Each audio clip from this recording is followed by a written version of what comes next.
Hello, everyone. My name is Omar Carrera. I'm the Executive Director here at Canal Alliance. In 2018, the midterm elections, the Latino community sent a very clear and strong message to all leaders. Today, I have the privilege to talk about this topic with a great leader of the Latino community and a friend of Canal Alliance, Christian Arana, Policy Director at the Latino Community Foundation. Welcome. Thank you, Thank you Omar. for joining us today. Thank you. Your organization played a key role in the success of the midterm elections. How was the Latino participation in California in that election? A lot of people talk about the blue wave. I personally believe it was a Latino wave more than anything else. So, please, what happened Yeah. there? I think the biggest takeaway from the 2018 midterm elections was the fact that Latinos came out to vote. We came out to vote strong. And I think there are many factors as to why that happened. I think you can start to trace that back from the 2016 presidential election. Obviously, when Donald Trump got elected president, a lot of people had fear about, what was going to happen, right? Over the last 2 years, we've seen the end of DACA, family separations, we saw a Muslim ban. And for these midterm elections, especially the Latino community, they said to themselves, enough. Right. I want to vote for people and for things that align with my values, right, and that are going to protect my families, right.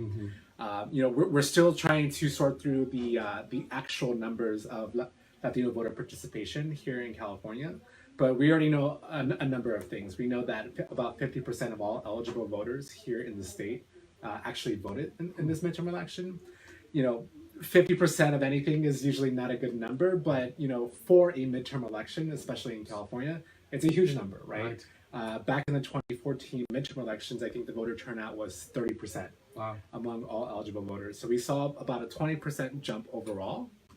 I think it's safe to assume that because Latinos came out to vote in big numbers, that's how California was able to achieve 50% eligible voter turnout here in the state. And I think as a result, back to your original question about blue wave versus Latino wave, we saw what happened when Latinos came out to vote.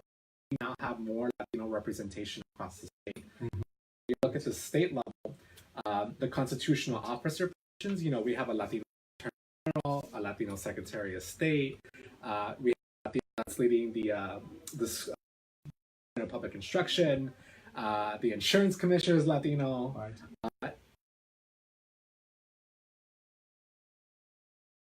Is Latino, more Latina councilwomen across the state, especially in the Central Valley. So part of the reason why Latinos came out to vote for this election was, thinking about what happened from the 2016 midterm election, but there was also something to vote for and people to vote for that look like them. So I'm hopeful that we will continue to see those numbers grow even larger for the 2020 presidential election, but I think all in all, it's safe to say that this was a Latino wave, that Latinos were paying attention, right? And that we're a force to be reckoned with. That's great. I agree. Two things that I think is very powerful that we need to highlight. Let's talk about Alex Villanueva. People don't understand that's a huge victory, and the Latino vote play a crucial role in that. Tell us a little more about that. Sure, yeah. So Alex Villanueva, first Latino sheriff, first Democrat of LA County to win that position. I think part of the reason why he won that race was because he made talking to the community a big priority, right, which any campaign should be focused on, and especially when you want Latinos to vote for you, you have to talk to them, right? So I know Sheriff Villanueva was really involved in talking to immigrant rights communities in Los Angeles, especially the Coalition for Humane Immigrant Rights in Los Angeles. He also campaigned big on not cooperating with ICE, right? Which is a big issue in our community. And so, that was really important because it just goes to show the importance of talking to voters, but also talking to them about the things that they care about, right? Here in Marin, I know the sheriff has been a big controversy here, and so when the community goes out there and makes their voices heard, right? All sheriffs across the state should be afraid, because we do have the numbers and we do have the power to vote, and I think in the case of LA, Latinos there definitely used it. Right. The other important thing that I want to also use this opportunity to thank them, because I'm very grateful for the power of young people. Yeah. Right? We talk about the 20% of Latinos who participate in the midterm elections, they vote for the first time. Yeah. In many cases, a lot of the young people, in the mobilization around that community, they were able to bring and participate in midterm elections. Yeah, so that's huge, and again there are multiple reasons why that happened. I think structurally, California now allows 16 and 17-year-olds to pre-register to vote. Right. So if a 16-year-old kid that goes to one of the schools here in San Rafael registers to vote now, in about 2 years they will automatically become registered to vote. Right? They don't have to worry about someone going to register them or take it upon themselves to do it. It's already a set process, right? You can never have higher voter turnout for young people unless you have higher voter registration. Right. It's actually simple math, Omar. Right. But also at the same time, you had younger candidates running for office, Right. and because you had younger candidates, they are more tuned in with the issues that young people are facing, right? Obviously, education is a big factor, right? How am I going to pay for college? Like, how am I going to graduate from this high school, right? And at the same time, we continue to live in these mixed status households. Like, who are going to be the candidates that are going to champion comprehensive immigration reform? Like, who are going to be the candidates to say enough with ICE deportations? Thankfully, here in the state of California, we're a sanctuary state. But what does that really mean, right? We've defined that now by saying, state and local officials won't be cooperating with ICE officials, but how far can we take that? And I think that's what young people took it upon themselves to go to the ballot box and send that message to our politicians and saying, these are the things I care about: education, making sure my family is safe, and making sure that my community is a great place to live, right? And again, this is a midterm election, and I'm fully expecting, hopefully, if we put in the work, that we're going to come in even bigger numbers for the 2020 presidential election, just given what's at stake in the next election. Right. But we don't have to be too relaxed about it. We have to work harder than we did for 2018. Exactly. Thank you. We highlighted the outcome of that work, right. But something that needs to be recognized is the process. How is that we get to that, right? Right. The success of the 2018 midterm elections was due to the hard work of individuals and organizations. They decided to challenge the status quo, right? Latino Community Foundation was one of them. You guys decided to play a leading role in this, and you work with many organizations, but I want to mention the ones that I'm inspired by the work that they do. Power California, Mi Familia Vota, Siren, Dolores Huerta Foundation have done an amazing job. And you guys partner with them. Right. What can we learn in Marin County from that experience, especially in relation to voter registration and participation? Yeah, absolutely. So there are a number of things I think to be learned. We decided to partner up with those organizations specifically because they're based in the Central Valley of California. And when you look at the voting numbers, consistently every single election, just about over 500,000 Latino votes are just left on the table. Right? And these are people who are, number one, not registered to vote. And if they are registered, they're just not voting. Right?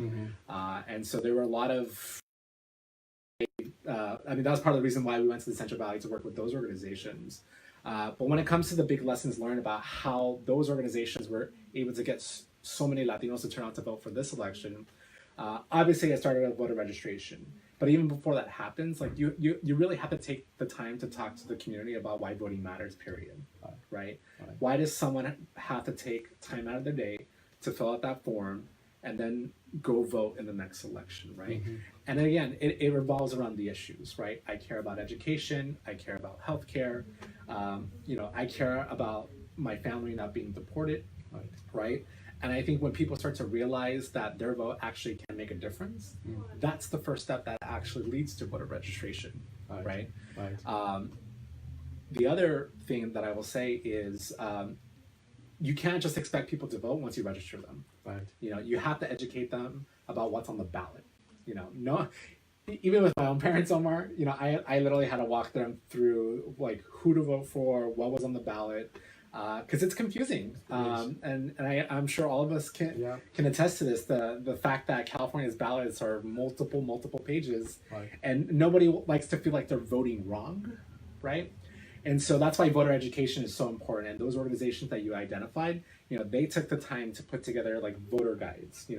What does Prop 10, which related to rent control, Right. like what does it mean for my community, right? And why should I feel compelled to go vote yes or no, right? And so it's the voter registration, it's the voter education, and then the whole education about where to vote, right? Because you could get all those factors lined up, but if you don't know how to vote, then all the other work was just went to waste. So that's why those so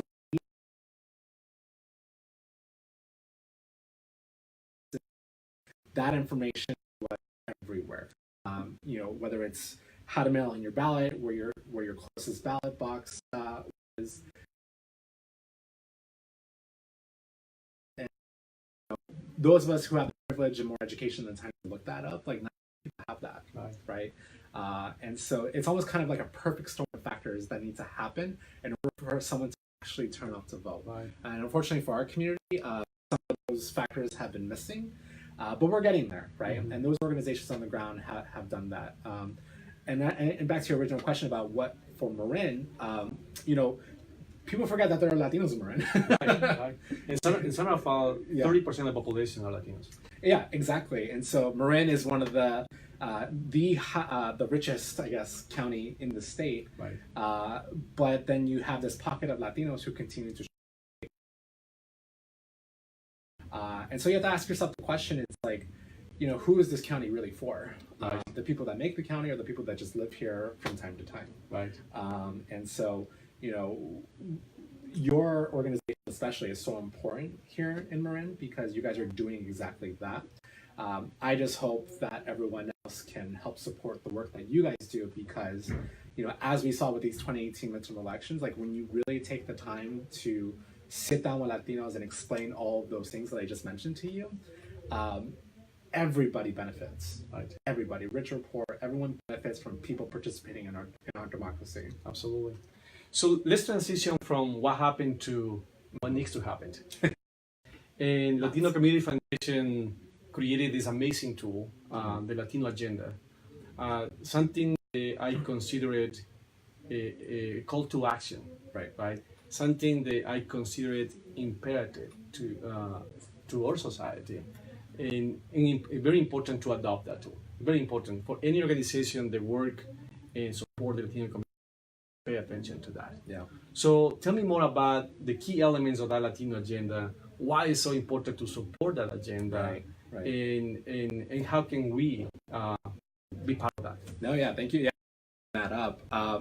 So this year we released this thing called the California Latino Agenda. It's as you said, it's a call to action for us. We're trying to build the state's future using today's present. Right.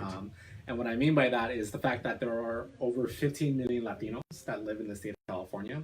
Obviously, there's a big size of Latinos that live here in Marin County as well. It's just this understanding that every Latino who lives in the state deserves an opportunity to thrive, right? And so the issues that we outline in that agenda are issues that should be essential to everyone. It's about education, it's about healthcare, it's about housing. Something that we mentioned in particular in that agenda is the 2020 census, right?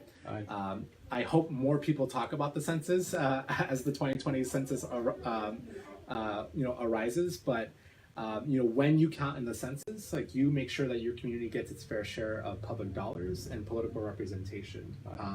And so all those issues put together, we presented it to the governor, we presented it to the state legislature to say that, as we deal with these policies moving forward in this next legislature, and when we deal with the budget, like we need to keep Latinos top of mind, right? Because at the end of the day, like thankfully we're the 5th largest economy in the world. Right. But can you imagine, Omar, that if every Latino or even every person of color in general, if we all have the opportunity to thrive, I'm not an economist, but I would hope that if we all had a chance to thrive, like we could potentially be the third or second largest economy in the world. Exactly. And that's why it's so important for people to California Latino, because it's a gateway to see what's possible for the state and for this country, to be honest with you. And you know, when we have the opportunity to get a good education, to live in decent, affordable housing, and have healthcare, you know, it will be tremendous for our state. Everybody wins when the Latinos are succeeding. Oh, for sure. Everybody wins. Some final thoughts for people? Yeah, so I think the 2020 presidential election, which can't remember. This one. Okay. I'm new to this. But yeah, I mean, much like we've been talking about, Omar, the you know, we as a community did very well for the 2018 midterm elections, but we can't stop there. You know, right now, as I mentioned, this California Latino agenda. You know, we need to make sure that we're holding our representatives accountable. You know, Governor Newsom talked about, you know, proposing healthcare for all, and when you look at the budget, you know, we're at that first step, right? And so, how do we actually make sure that Latinos are front and center for this big conversation that's going to happen in our state? So, you know, be on the lookout for that and be involved because it's very important. For the 2020 presidential election, we're just months away. You know, I think 11 or so months away.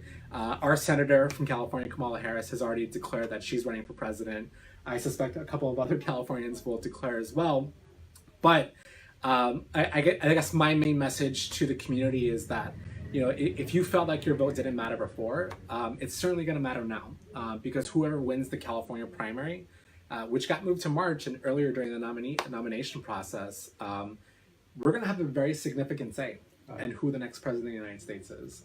And I want people to own that power. And at the same time, the candidates need to respect that power. So don't be afraid to engage with the candidates however way possible, because, you know, they need to understand that, you know, we're a big population here, and whatever policies they pass, if they're president, it's going to have a significant impact for us. So we need to make sure that that they're paying attention to us, and we're gonna, you know, we're gonna make sure we engage them. And our policy summit is actually on April 24th in Sacramento. So if you're able to attend, we're going to talk about the census, the Latino agenda, the presidential election. This is going to be actually the nation's first gathering of Latino leaders from across the state, where we're really going to rally Latinos.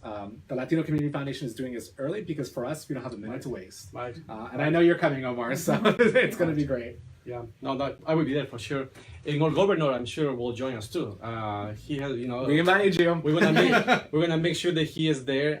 He's from Marin County, as you know. He is aware of the issues of the Latino community here in Marin County, and we're gonna make sure that we hold accountable our leaders for the change that needs to happen. Well, we get into the end of this conversation. It has been fantastic. I know we can talk about this for days, but thank you for your participation. Your vote is the most powerful thing that you have. Please use it. Thank you. Hasta la próxima. Thank you.